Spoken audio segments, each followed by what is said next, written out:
Hey guys, welcome to another episode of the B Schmaltzy Show. Now, can you imagine with me for a moment what it's like to go from a broke high school football coach, father of four, to having your own private plane? Well, that's the kind of thing we're going to hear about today with my dear friend Todd Rowland. So here we are with another edition of the B Schmaltzy Show.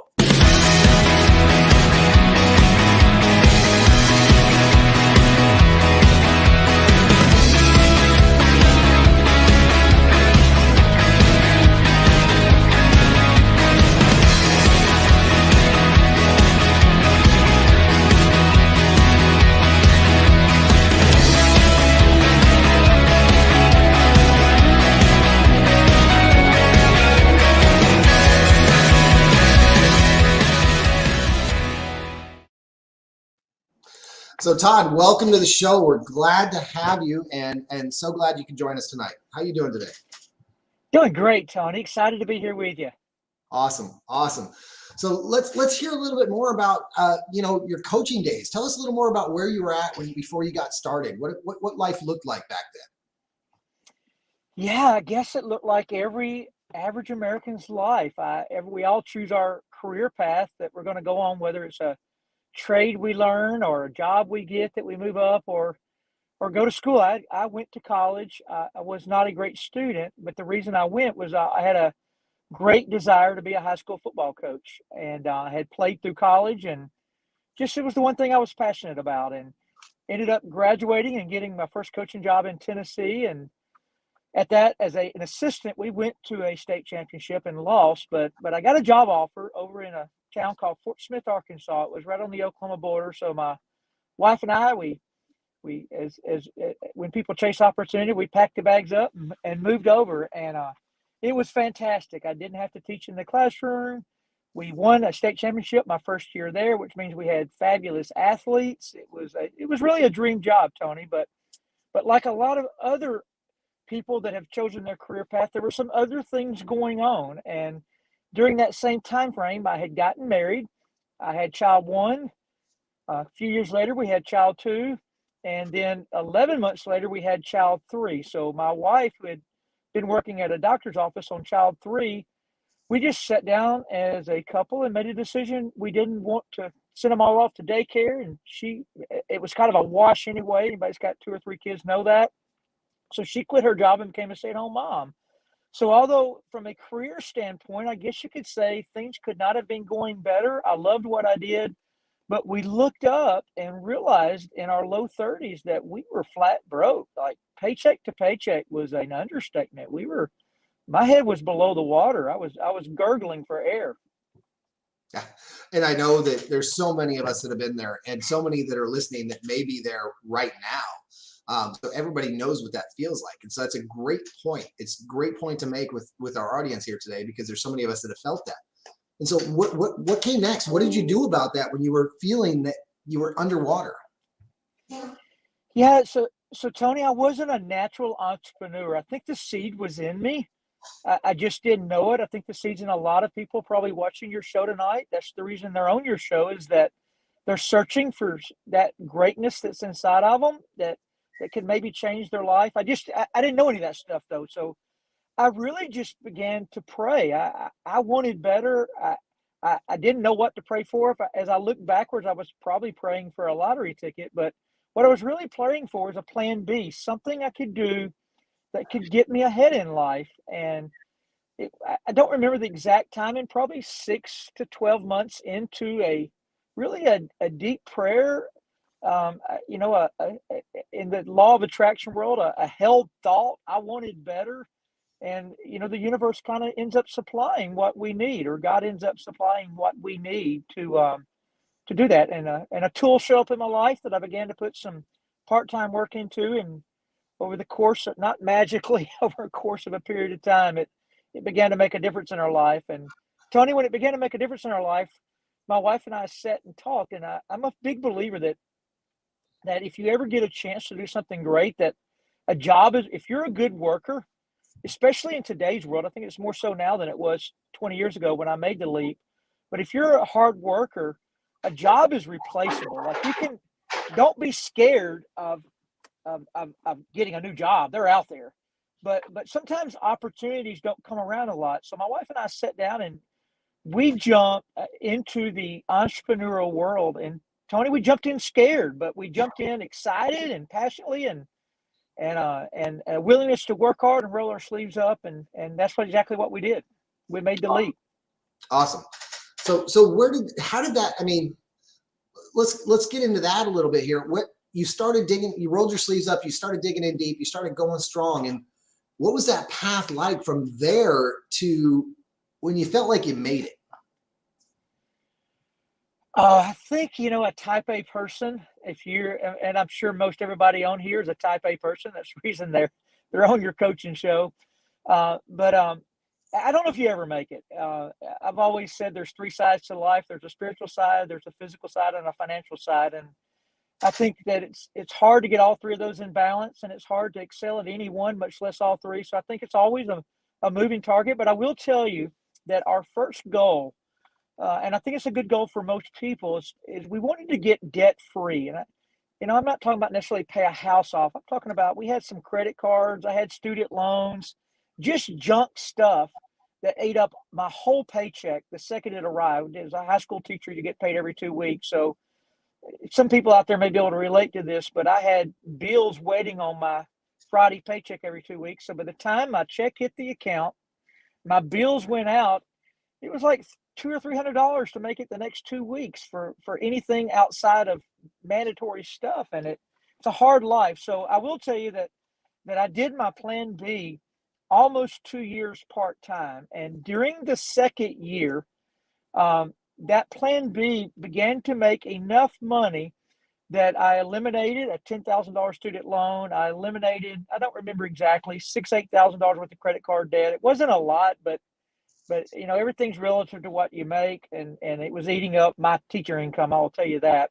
Right. We lived in a really crappy house on campus there in Fort Smith, Arkansas, and we were able to move out of that and get into something a little bit more suitable. Two of our children were sleeping in our living room. We had our bunk beds kind of in our dining room area, so we got bedrooms for all the kids, and that's when I started feeling the shift. But Tony, I'll be honest with you, that's when I really rolled my sleeves up. Like that wasn't a arrival date. That was like, this could work. Now it's time to get good at this new venture. It's time to get passionate about it, and it's time to go to work hard at it and see if we can get our finances taken care of, where you don't have to worry about that side of life anymore. Right. So Hugh's asking here, he's like, do you still, I think he says, do you still pray, or are you having one-on-one conversations with God? I have them all the time. I always tell people Jesus is the center of my life. I definitely have my own vices. I never claim to be the perfect person, but that's kind of what keeps me centered. I think we live in a tough world. No matter what you're doing, there's obstacles, there's issues, and that's always my center point. And as I went back, I talked to you about the three sides of life: the financial, but also the spiritual. So there's obviously times, I think, in all of our lives that we seem a little closer to God. Maybe we talk to him a little more than at other times. And I think that most normal people, we talk more to God when things are tougher than when they're good. But I mentally try when things are really thriving to stay in constant contact. So yeah, the answer is yes, Tony. Yeah. I thought as much based on the conversations you and I had. And Hugh there has a story as well that really connects him as well. So it's an important question there. Okay, so now you've like you said, you never felt like you actually made it. You're always growing more. There's always more room for growth. And those of us that are in personal development or wealth creation, we know there's never, the goalposts always move, to use the football term. You're always updating those goals. You're always moving forward. So you mentioned something to me yesterday when we were meeting with Chris. You said there was a point though where you felt like, I'm there. Now, even though you're not there, you're just always moving. What was that point for you? So, and anytime I'm on a show like this, I'm careful because I don't want to sound kind of off-center. So the part of the story I've told so far is really the most important part of the story. But as I moved into year 6 and 7, I was in a business that allowed for compounding efforts. It had residual income attached to it. And that income had grown to more than 150,000 per month, which, as you mentioned at the start of the show, afforded us the ability to have a private plane. It was a twin engine, 8-seater. It was called a Piper Navajo if people are into planes. But I had my own personal pilot, and it changes life. I call it a time machine. At the time, I was living on a lake in north of Charlotte called Lake Norman, but I could hop on my plane there at Lake Norman and be in New York in 2 hours or Miami in 2 hours. And I didn't do it a lot just for this, but I mean, you could hop on the plane and go eat dinner in Miami and then hop on the plane and come back home. And I know that sounds a little over the top, and that was kind of the, I guess you could say, the fun stuff. But the main part is most of us work for what I call accounted for money, meaning our money is accounted for when it arrives. So when I really felt like I had arrived, Tony, is when I didn't have accounted for money anymore. I had more money than my bills needed, and there was tons more money left over to invest, to give, to share, to do all the things that anybody would do that has money. Most people, um, would do a whole lot more for organizations or things in their town if they had more to do with. And that when you get into that place, that's really where life gets really grand. It's a really fun place to be. You got a couple of fans on here. Dr. Lorraine says, hey, Tony, we love Coach Todd. And Anthony Moreland, he's like, Coach Todd is amazing. So, you got some fans here that joined in. That's awesome. That's awesome. Yeah, they're two superstars. Anthony there started in a business similar to mine in college, graduated with a degree and went to work at Apple, and this business retired him out of Apple. So Ant beat me. I retired at 31 from the real world. Ant retired at 21 from the real world. And then Nice. Dr. Lorraine McFarland, she makes a big difference in women's lives around the world. She got her PhD in theology and there in Tampa, Florida. Another amazing woman. Awesome. Awesome. We love to hear that. We love to have those folks here. Welcome, everybody. Welcome, and feel free. Jump in anytime. If you got questions or comments, please jump in. I'll pop them up on the screen. Everyone can see them. So now you hit this peak. You've got this Ashley Paulson too. Ashley Paulson's like in there saying hi as well. Yeah, Ashley's out in Colorado Springs. Another one that Ashley was somebody that kicked her job to the side. She was a big time money earner in the mines out there in the oil fields, and she's also built residual income. And awesome. And Melanie Gussler, Todd is the bomb. True servant leadership by example. So, all paid fans tonight. Thank you, Melanie. That's awesome. So you hit this high. You've got this moment now where you've got this private plane. If you wanted to, you could go have dinner in Miami and come back in a couple hours if you chose to do that. So you hit this peak. What happened next? I mean, did you hold on to that peak? Yeah, so Tony, you and I have talked a little bit about this. The answer is yes, I held on to it. It was a 12-year span of really great things. But, in life is not always a constant line. As a matter of fact, some of the people on here may not even know this story, even though they've known me for a long time. But I had a company that left me. So, and it left me in a hurry. And rock bottom was a place I found again. And wasn't exactly the same as it had been when I was a coach trying to work my way up, but definitely the lifestyle that we become accustomed to as a family went away. And you find yourself, as we all do, it's not me, that's not a pity party at all. As I was telling you, Tony, we all go through valleys, every one of us. And they're all different. I always think, like for me, everything relates back to my journey here on earth to get to the afterlife. And I always kind of think God has us going through different things sometimes to mold us thriving and sometimes to mold us when we're struggling. So I guess he felt like my struggles weren't finished yet. So when that company went away, I had another restart in life. So it was probably less from a financial standpoint. It was more of a mental standpoint, because when you work really hard to build a big business and it disappears on you, as a man and as a woman, I think sometimes it's tough to put ourselves out there again. It's tough to really go build in a big way. And Tony, I was telling you earlier, I didn't do it in a day. I really didn't do it in a year. It took me a couple years, but wherever any of your audience is tonight in life, there's always next. There's a time you can pull your bootstraps back up, and if you've done something before really well, you can do something again really well.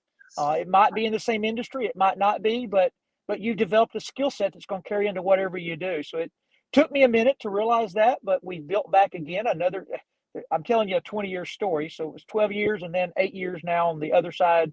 So we built back again and have a nice, comfortable residual income that's supporting our family again in a big time way. But the valley was real. So if you're in that valley, I just want to assure you there's green pastures on the other side of the valley. Just get yourself up off the ground and do it.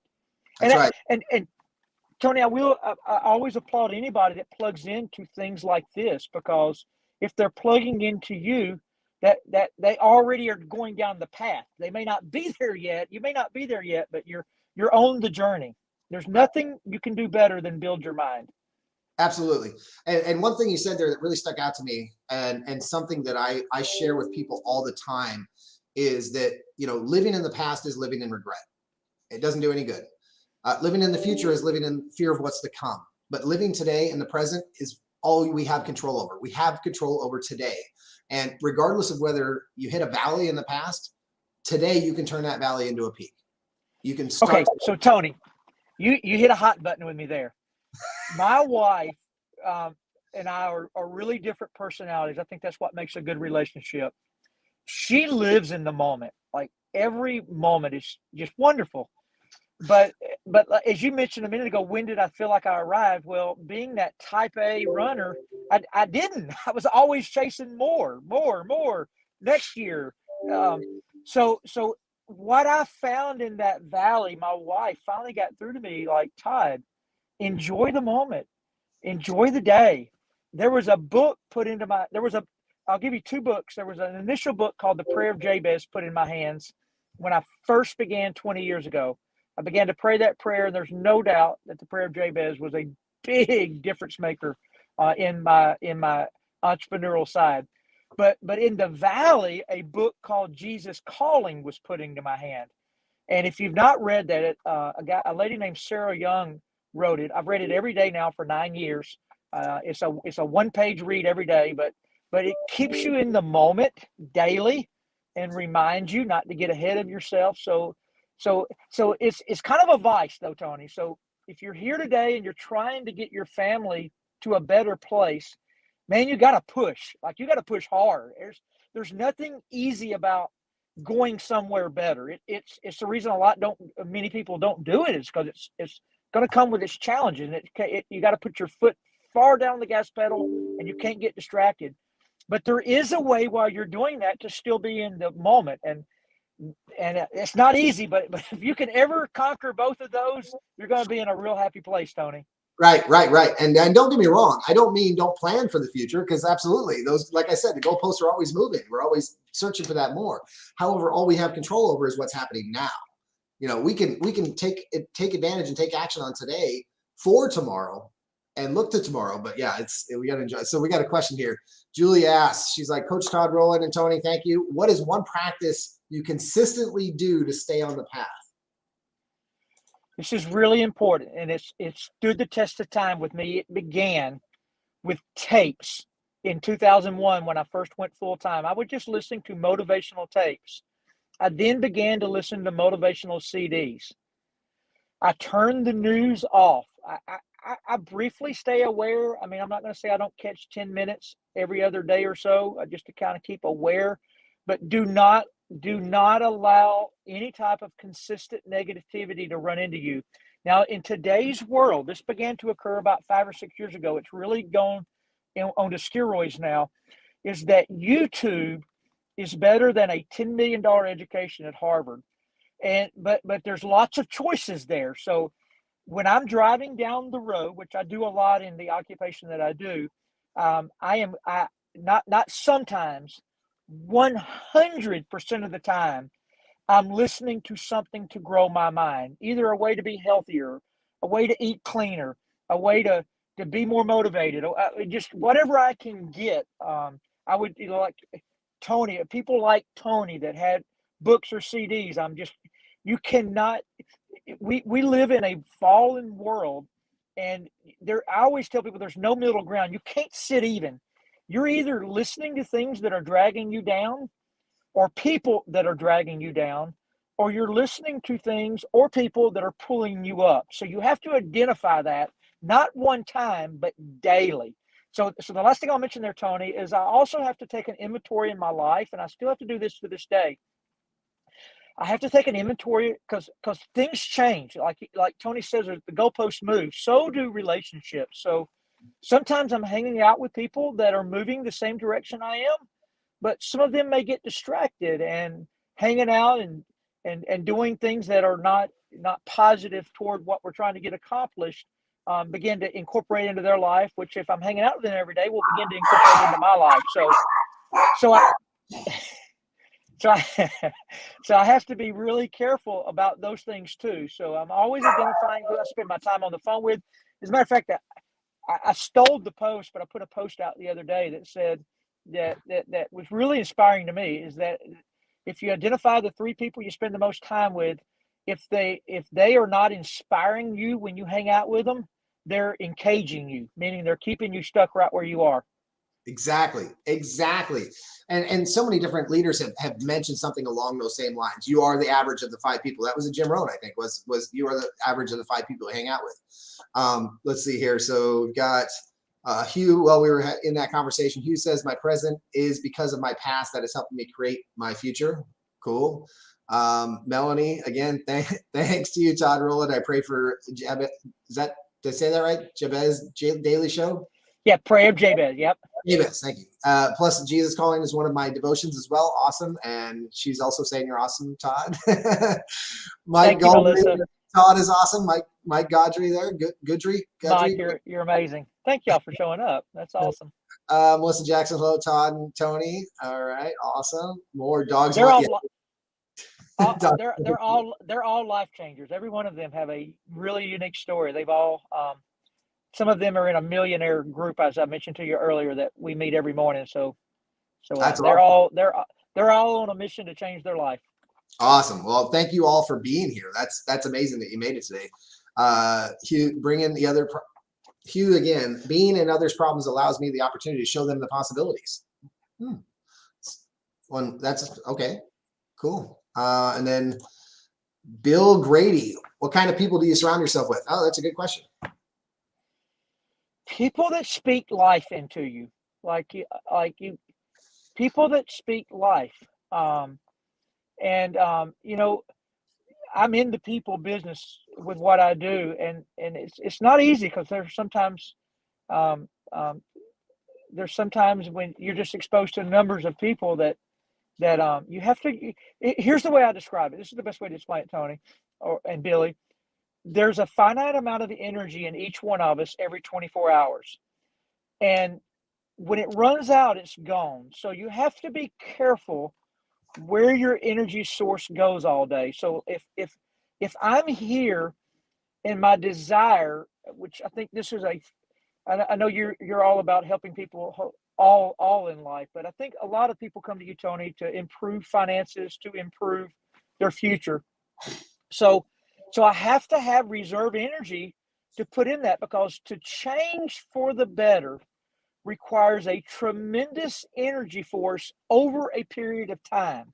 So through the years, I identify a lot of people that have an energy force for a period of time, but sometimes that period of time is not long enough. So you just got to, I don't have to tell anybody, those people that when you hang up the phone, you feel better, and those people when you hang up the phone and you're like, oh no. So there's time to spend with those people because you're helping pull them up, but you just can't do it all the time. Right. That's exactly right. Yeah, we're all about pulling people up pull people up with us at the same time. Let somebody else pull you up with them, and be a part of those folks. It was I heard an interview, or I read a blog that had an interview with Tony Robbins, and somebody asked him about. This is years ago when he wasn't as big as he was now, but still pretty big. He's like, okay, your mastermind costs you, X number of thousands of dollars a year to be a part of your mastermind. So who do you mastermind with? He's like, people that charge 10 times what I charge. And he's like, it's that leveling up. It's like, okay, surround yourself with people that are going to help you level up. And that's really, really agreed. And both wealth wise, mindset wise, every way you can, it's a great way to be. Yeah. So Tony, that's really how you and I met. Is I saw a flyer that you were doing an event with Les Brown, and I was like, Les Brown. So the young lady that asked the question, so Les Brown is, and you mentioned Jim Rohn. Those are probably the two people I've listened to the most. Les Brown's probably got 150 videos on YouTube. Yeah. I've listened to them all 10 times. So that's 1,500 videos times an hour probably. But when I saw you were doing an event with him, and then you introduced me to Laban, who's actually at Les Brown's house tonight eating dinner with him, I'm like, I need to hang out with him. Right now, he's eating dinner with him right now. I know. So my goal is to get to know Tony, who got me to know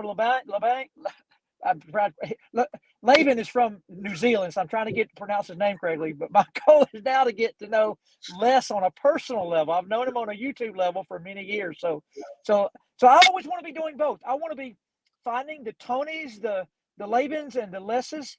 So they're a part of my day because they're going to pull me up. I'm probably going to pull them down a little. I'm not on their level.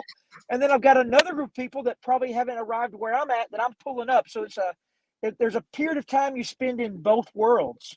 Yes, absolutely. And so, you brought up this event. So for those of you who are watching that don't know, we are running a motivational speaker event, inspirational event here with a bunch of successful motivational speakers in September.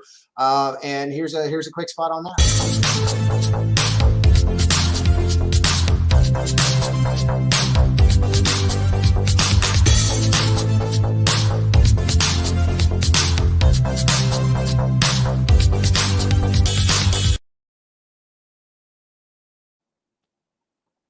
So yeah, so Upgrade Your Life tour is what we've got going on in September. So thank you for bringing that up. And we got a few comments here. So Shauna is like, Todd is a walking example of greatness. He walks his talk.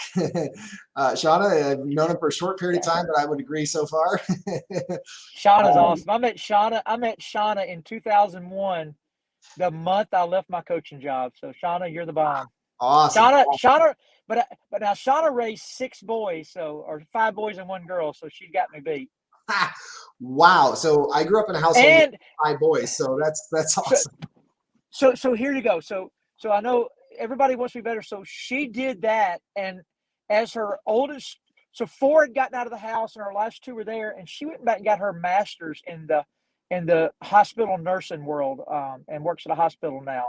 Wow. After being a mama of 6. So wow, talking about pulling your bootstraps up. Nice work, Shauna. Nice work. So I'm not sure what Anthony was talking about, but something was very true. Hugh's asking, where did Jesus hang out? That's where I discover his presence more than any other. Okay. And then Anthony again, level up. Yes. We all love Les Brown and Jim Rohn. That's for sure. If you follow me, you know that I'm a huge fan of both, and that I use quotes from both all the time. I use stuff I learned from their audios and their videos and their books all the time. And a goal of mine for sure. Is that, Anthony, do you mean Les Brown, or which one? What do you mean by a goal of yours? Pop back in. Let's hear it. Let's see if he hops back in here. But yeah, so, and it's funny because there's a lot of us that in general, especially when we're first starting out. Oh, meeting Les Brown. Yeah, he said yes, goal of his is meeting Les Brown. Well, you have one avenue now. You saw what we got going on. We're 2 people removed, Anthony. We know Tony, who knows Laban, who is at Les's house right now. I talked to him You're not even 2 people removed. You're 1 person removed. I've got Les on speed dial right here. So awesome. And what's this? Mike and Lisa, learn from people who are where you want to be. Yes. And I agree. Todd is an amazing coach from what I hear. I haven't had the pleasure yet. We're working on that. And then Shauna, will you post details on the event? I will attend. Absolutely. And you can also talk to Todd about that. He's got all the details as well. So we can definitely make sure you're there. And then so close. Yeah. Yes, you're definitely so close. So, and that's one thing, as we were talking earlier, Todd, that's one thing I really love about doing the show on this platform is being able to interact with people like this, pop these comments up on the screen and chat with everybody as we're going through this show. So tell us more about your home life. I mean, you were a father of four, are a father of four. So tell us more about how that went with your family, not only, from the coaching perspective, but to where they're at now. I mean, whatever you're open to talking about. Yeah, so I'm a big believer on a personal level, Tony, that you've got to create residual income in your life. So let me define the success a little better for everybody. The money is awesome. It is, as I shared with some of you guys Sunday at lunch, that it solves most of your issues. When you've got enough money to pay things off and take care of things, things are better. However, what I have found is that the money is second to the time freedom, having the ability to do what you want to every day instead of what you have to. So for me, we're a big sports family, and I wanted to be at all of my kids' stuff. So being a part of my kids' lives, being able to take them and travel the world, them going all the vacations, being able to take off, be at all the functions in the middle of the day, no boss, not having to worry. So it's the time freedom to develop that, and we homeschooled our children all the way to high schools. So kind of having that bond, that would be, I guess you could describe my family life, is that we developed a really close bond, and now I've got two kids that play college sports, and I'm actually, as you know, Tony, I'm leaving in the morning for Virginia for a spring game up there, and my wife's headed to Birmingham for a lacrosse game. My daughter's got senior day, so yeah, just the time freedom to do. And I think everybody here, that's what they want. They want the ability. The reason they come to you, Tony, is that everybody wants the ability to paint their own picture. That's what I wanted. What you want will be different, but it's going to be your painting. But what happens is, if we don't pull our bootstraps up and sacrifice and make a commitment and get after it and find a vehicle, is that we end up living in somebody else's painting. Right. Like, it's not what we wanted. So Tony, one of the first things that impressed me about you, and when I first met you, is that immediately we knew a person together. And how we knew them is because what brought you to Florida was you had landed a really great job at a company based here, Train Air Conditioning. And I knew a guy that had worked there. And I said, so we immediately had a connection there with somebody we knew. But what impressed me about you, Tony, is you told that corporate job, which had great insurance, I'm sure many six figures paying you told them to kiss your butt, and you started painting your own painting. And now you're helping other people do the same thing. That's what's so awesome. And it's fun. And so this one of the questions I was going to ask you, because it's very, I hold close to home, is how has your daily routine, or how has your routine changed since, and again, you've been doing this for 20 years, but since you left working for somebody else and working for yourself, how does that affected your daily activities? Well, the one thing I'll tell you is everybody gets to create that themselves. I can't sit still, so I have a pretty regimented day. Although I could stand to lose another 25 pounds, I do exercise every morning. I have a couple of different Zooms I'm on every morning. As a matter of fact, some of our people that I've paid to be here and be so nice are in one of those Zooms that we do every morning. So that generally kickstarts the day. And then from there, the days are very random. Like the rest of this week, I'm going to be going to kids' sporting events. Some days I could be doing 3 or 4 or 5 meetings in person in different areas of the country. Some days at home. Some days it'd just be a basic Zoom day. But all days are on my painting and my schedule, meaning that nobody is putting that in the schedule for me. Now, don't get me wrong, because you can't ever misconstrue this. There are things I do daily that I might not want to, because you still have to be disciplined in your path that you're on. So you have to create your own discipline. And that's also that's sometimes when people start arriving, sometimes they can quickly unarrive because they lose that discipline. Right. So you got to figure both out. You got to be disciplined in your path, but yet, as I've learned, living in the moment and free to do as you choose. Yeah, and that's exactly right. And that's why I was asking, because since I've been on my own, it's been kind of the same way. It's like I have my things I do daily. I have my morning routine where I'm reading, I'm exercising, I'm journaling, whatever that is. And then throughout the day, that may be that's at my choice. I may have 5 meetings booked, but in between that, it's whatever the flavor is, whatever I need to get done or whatever needs to happen is what's happening. It's no set schedule. Like if you go to, when you're working in the corporate world, you know, or in working for a job, you're having to go to these meetings that somebody else calls. You're having to send emails to these folks. It's a whole different animal. Oh, by the way, Ronnie says he's going to see you tomorrow. Oh yeah, I will be. That's one thing I'm doing tomorrow. I'm headed to Biloxi, Mississippi for a meeting with Ronnie at lunch. Awesome. Of all Ronnie. places, at a casino. Well, you're in Biloxi. I mean, come on. So, which I still haven't been to yet. I've been down here in the Panhandle for 3.5 years. Been to New Orleans a couple times, but never stopped in Biloxi yet. So great. So that's awesome there, and I agree with you 100%. So now, fast forward to now with the family. How is the family? How is it working now? So your children are older now. I know a little bit about the story. How does that work now? Tell us a little bit more about where that's at now. So my oldest, so my kids grew up listening to Jim Rohn and Les Brown. They you know, when we have Christmas get-togethers now, the joke is Dad never let us listen to the radio. We only listen to things to grow our mind. My son did not choose the same career path I did, but at 27, he's making about $250,000 a year in the banking industry. Not at a bank. He does commercial loans for apartments and stuff. So knock on wood, turned out good. Daughter and son are ending senior years, and both have played 4 years of a Division I sport, which I'm a sports guy.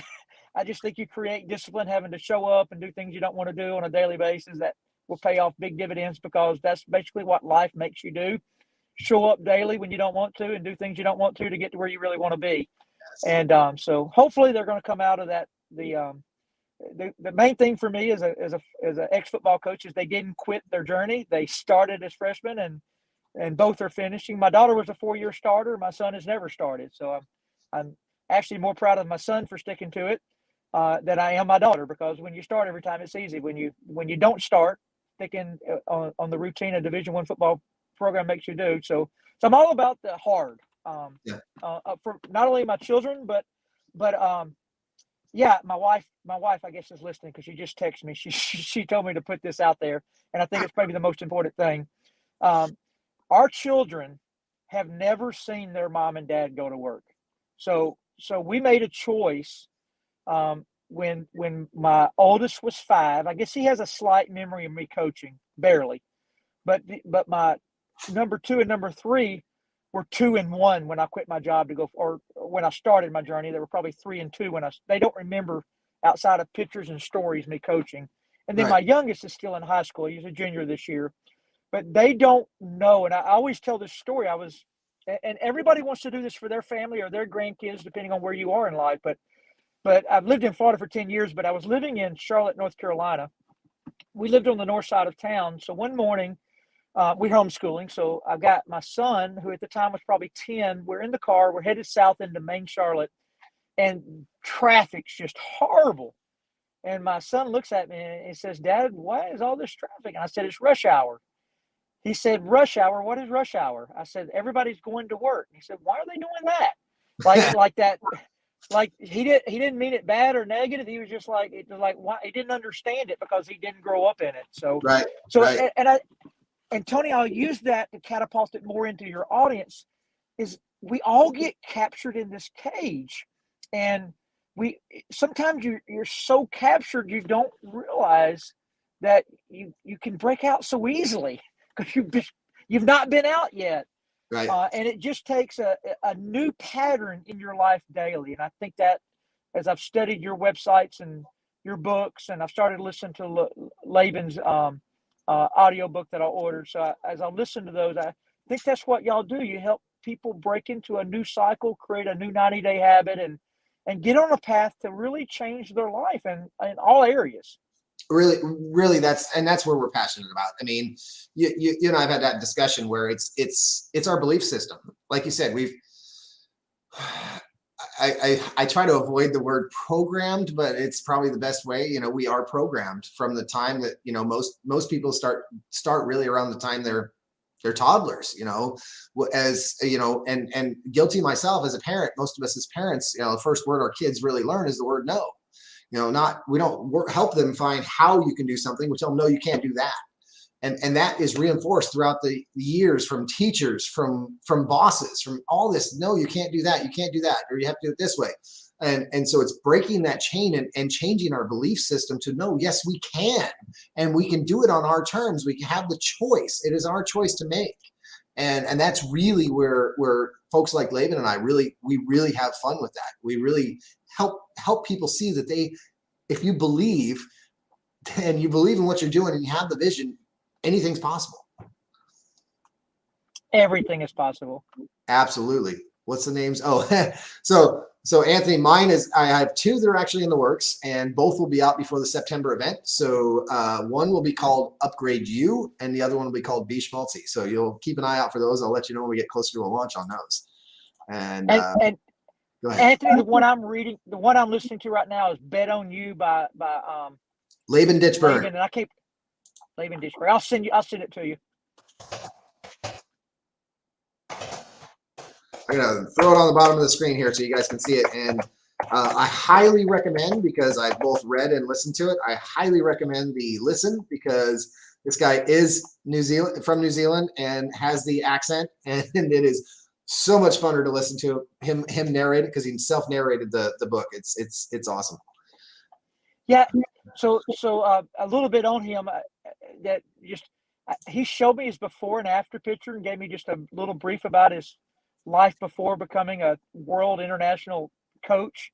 But I had some issues, like some vices in his life, and his before picture, you won't be able to see this if you get the audio, but he's had it on his phone. In his before picture, he looked like a fat, bald old man. And his after picture, he looks like a beast, a beast, ripped, running ultra marathons, which are like double marathons, 100K, 60 miles. Just crazy what this guy did by making a decision. Yeah, Julie, they are. And they just left our house. They left on Sunday. They were staying with us for a couple of weeks. And as we were talking about, they're actually having dinner with Les Brown as we're talking right now. So they're in the Atlanta area right now. Yeah, absolute beast. Yeah, when you go from losing 60 pounds to running 60-mile 100K marathons, and breaking record times. I mean, he was just like you said, beast. It's why they call him the world's best courage coach. But it's really, he's helped me in a little bit that way too. I already had a lot of the belief system. And that's a lot that I've worked on myself and helped my clients work on over the last year or two, and more so the last year or two than the rest of the time I've been coaching. However, it's all of us still have that fear factor. It's always going to be there. There's always going to be some level of fear, but that's okay. It's having the courage to overcome that fear. I like to, it's a coach friend of ours, Steve Hardison, and he gives an example, and I keep this here also, and this is a check for $1 million. It's not zooming in very well, but and at the bottom it says it's for a cup of fear. So I challenge anybody. Fear does not exist. It only exists up here in our mind. So I challenge anybody. There's $1 million check right there. If you can bring me a cup of fear, that check is yours. And much like you were talking about the example earlier, nobody's taken me up on that yet. So it's because you can't. Fear only exists right here. And so we have the choice to overcome that fear and to conquer that fear and move forward with whatever it is that we're trying to accomplish. And I think it was Julie that asked the question about what do we do? So that fear is real. It gets manufactured in our head, and depending on what we feed ourselves through the day, the fear will either be tamed, encaged, or enraged. Right. So that's where you get real careful about what you're watching. Like, you can't turn. It doesn't matter to me what you watch, Fox News, CNN, whatever they are. You can't give that an hour of your day, because if you do, it's going to create a different vibe in you. Now you got all kind of other things you got to worry about.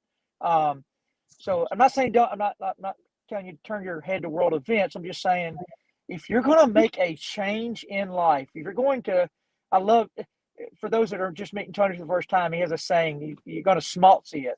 He took his crazy last name and turned it into a verb. So if you're going to schmaltzy your life and make it a new schmaltzy life, then you've got to conquer the fear. You just got to get out there and go every day and feed that mind what it needs. That's right. That's right. And yeah, you're right. I love that's my. I actually have that trademark, the Be Schmaltzy. But and Be Schmaltzy it's about not caring what other people think. It's about being yourself. And the term schmaltzy, the German definition actually means to be overly sappy or cheesy. Like a joke is cheesy.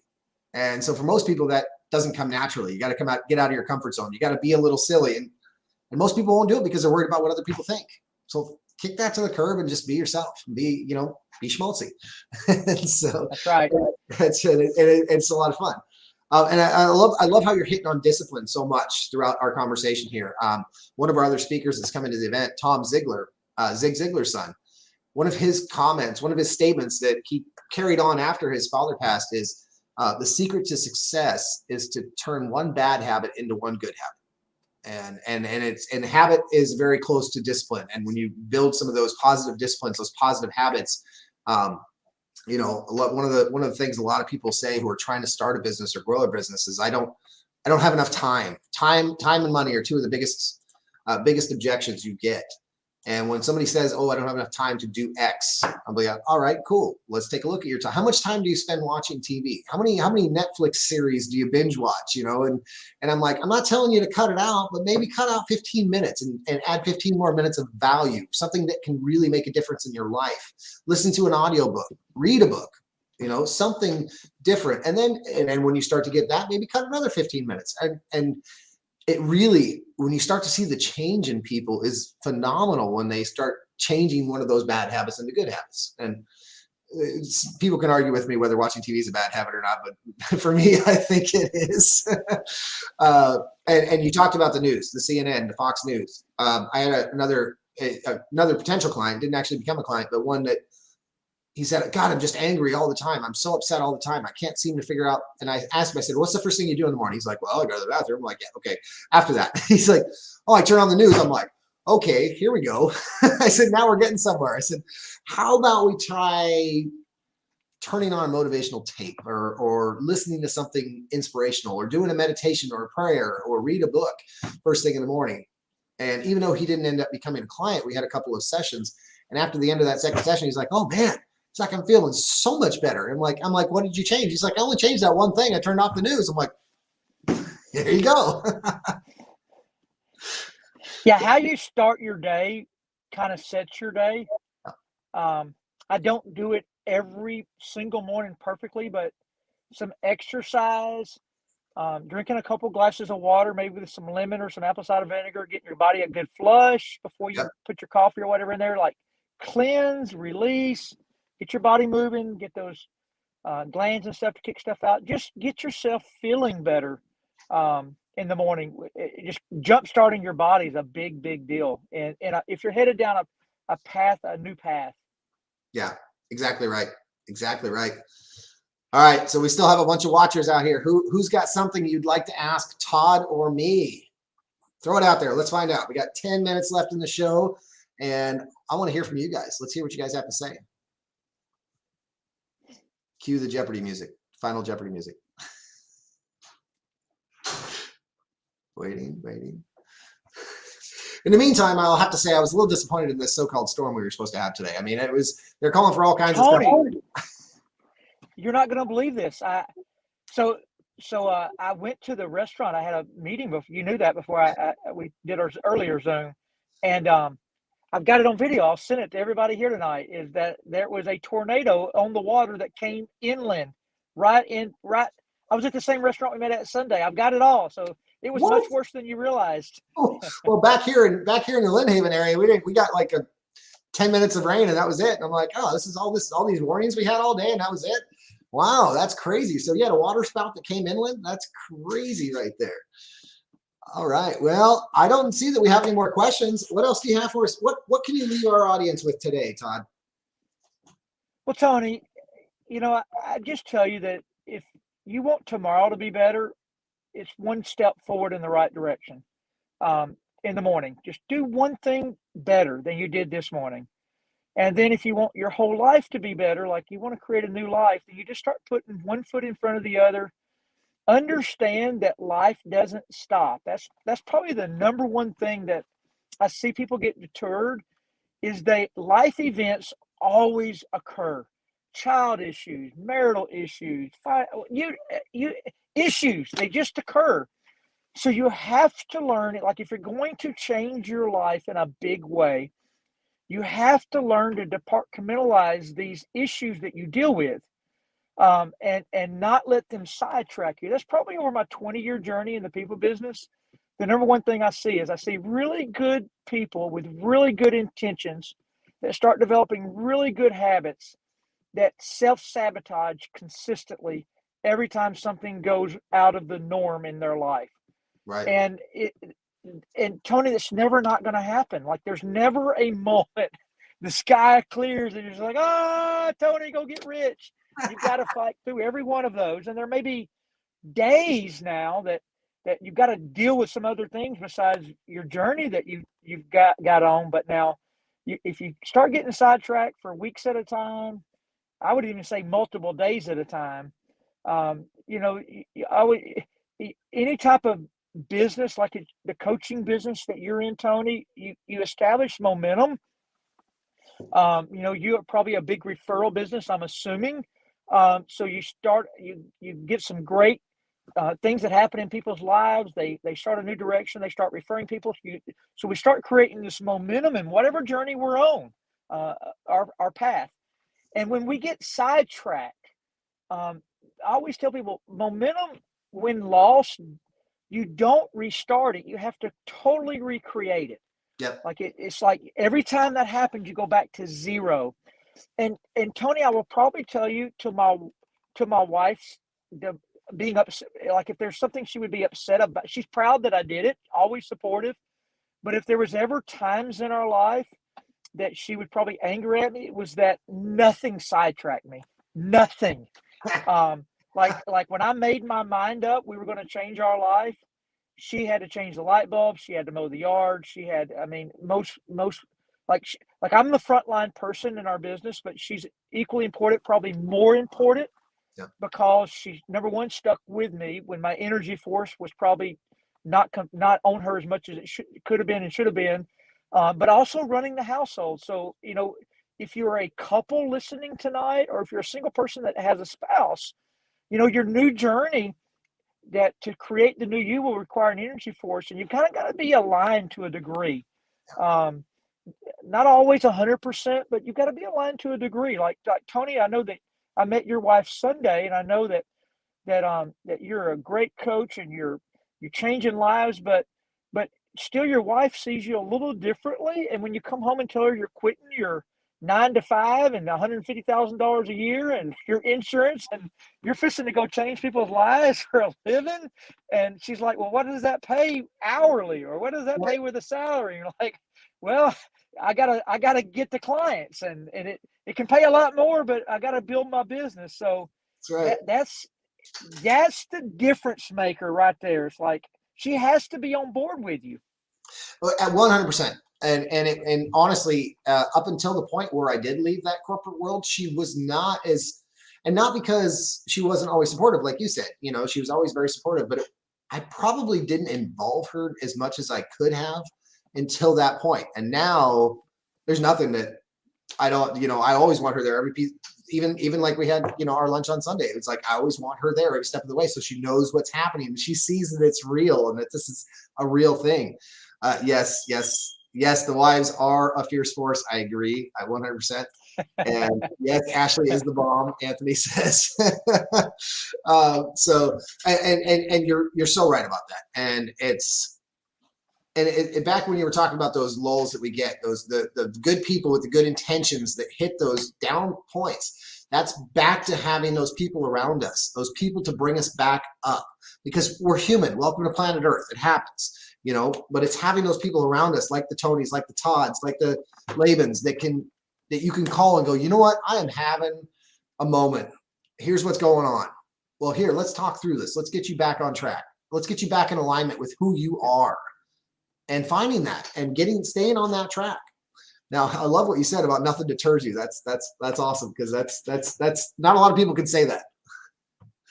Yeah, that's I think I study a lot of successful people. Don't know them all, but I think that's a trait that when somebody becomes really ultra successful that we all have, and that is it's a real tunnel vision and a crazy energy force. I mean, to make $150,000 a month with a PE degree is a like it's not brain power. It's not being smarter than somebody else. That wasn't in the cards. It was a directed energy force into a vehicle that had the ability to make that kind of money. Yeah, So number one, identify the vehicle.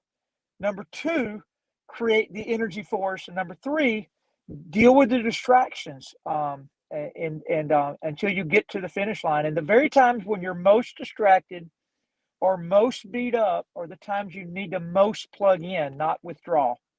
absolutely. So Anthony's asking us both here, and I'll let you go first and I'll go second because I got a good answer to this one, or a fun answer to this one. Todd and Tony, if there was one thing y'all recommend daily on doing, what would it be? Go ahead, Tony.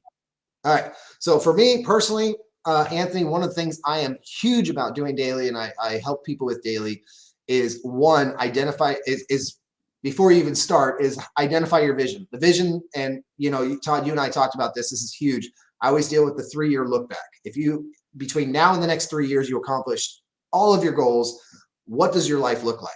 And visualize it like you're already there, like you're already sitting in it, and speak that into your day. Speak it into your being. Speak it into the mirror in the morning, and not first thing in the morning and last thing at night, because your subconscious mind starts to believe it, and then it starts to manifest it and create it. So when you believe that vision and you wholeheartedly believe that vision, it starts to create itself. Opportunities start to appear. Things start to happen in your world. And next thing you know, it's 3 years later and you have that vision. Now you've got a new vision that you're working towards, like the goalpost movie. So it's that mindset and that belief system. Because if you don't believe in what you're doing, you don't believe in where you're going, guess what? Your mind is gonna follow suit and you're not gonna get there. So when you really have that vision and you really believe in it and you speak it into your world, Like I am the world's best belief coach. And I speak that into my world daily.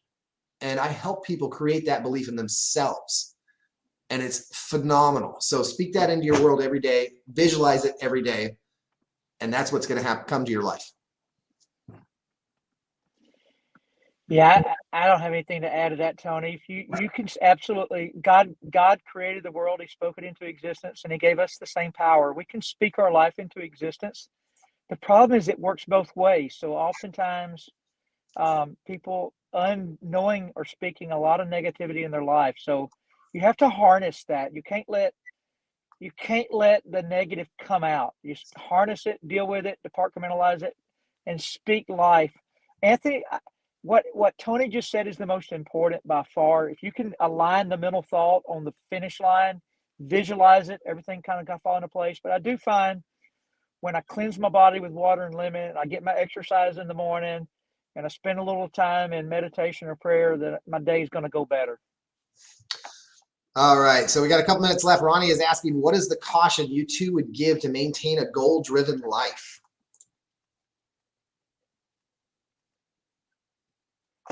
Go ahead, Todd. Ronnie, I'm not 100% sure how you were asking that. I'm I don't not know if you either. mean caution. I don't know if you meant caution on like what's the downside of having a goal-driven life, or I'm not sure. So I'm going to assume I'm going to say what I think it meant. I don't know if it's what you meant or not, but like I said, when I built my paycheck, it not only went to 150,000 a month, it stayed there for years, but I actually drove a check all the way to $250,000 a month. But in that time frame, I was probably too tunnel focused and still not happy on the arrival date. So like at $250,000 a month, I was chasing $1 million a month. So the caution would be like, I wouldn't worry about what I'm about to tell you, because most people are never going to get to that point. Most people will never be focused enough to get it like over the hump. So I don't want to caution you, but if you do start getting over the hump, then do what I only learned when it was taken away from me and I had to do it again. I only learned after it was taken away how to live in the moment. So that was probably why God made me do it twice, is because my wife would tell you I would have never learned it. I would have never learned to live in the moment if I would have never, not that I wasn't happy, she says I would have never been satisfied. Whereas today, I want more, but I'm extremely satisfied and very happy in the moment I live in. Yeah. And so Mike and Lisa and Ronnie both, I added to it, which I love. So Mike and Melissa, they're like, the more successful you get, the more people are negative. It's jealousy of our blessings. Yes. And Ronnie is like, what are the disruptors? And so to what Todd was talking about earlier, and what I was talking about the vision and the speaking it into your world, it is reducing and eliminating that negative self-talk, that negative belief. You're going to have that negativity coming from the outside. You're going to have the people that don't believe in what you're doing, that don't let that disrupt your belief. Keep your belief strong. Keep your belief on where your vision is and where you're going, because that negativity that's coming in from all direct, you're going to get it from all directions. Like we talked about, turn off the news. You're going to have the people around you. That's going to be pounding you, and it's your choice. You have the choice whether you accept that negativity or you stay on the path of the positive outcome that you know is coming in your life. So eliminate that negative self-talk, eliminate the negativity that's coming from your life, or just ignore it. I mean, people around you are going to have it, but it's up to you whether you let it come in or not. So Mike and Lisa, who made that comment, Tony, they have owned as many as 10 dry cleaners. They had a business of teaching people how to go into the dry cleaning business. They're real successful people in Richmond, Virginia. But they said something there that again, you got to get the journey going first. But I will assure you, one of the things you must do to begin your journey, and it will occur again when you start having success in your journey, is develop really thick skin, because people will talk about you the whole way. Like, and it's always the only ones that are talking about you are the ones that aren't moving. The ones that are moving with you, or they don't have to be moving the same path as you, but anybody moving in any path trying to improve, they'll never talk about you. But the ones that are stuck, they're going to be saying negative things about you all the time. It happens to me all the time. I had 2-3 people say something negative about me yesterday. So as one of the things I think that keeps egos in check is to realize that no matter how nice somebody says something about you, there's somebody else saying something negative about you. So thank you guys for being kind on this call, but I'm sure there's at least equally amount of people that would say something negative about me today. So I just run my race every day, and both are wonderful. That's right. That's right. All right, folks, everybody, thank you for joining so much. If you want to know more about the event that we have going on, go to upgradeyourlifetour.com, and you can either order your tickets or get more information, or get on the list for more information at that event, for that event there. And we've had the pleasure of having Todd Rowland on here, and it's been an amazing conversation. Thank you so much for being here, Todd, and it's been an absolute pleasure, and I hope you enjoyed it. Thank you, Tony. It was awesome. Awesome. All right, guys, have a great rest of your night, and we'll see you very soon.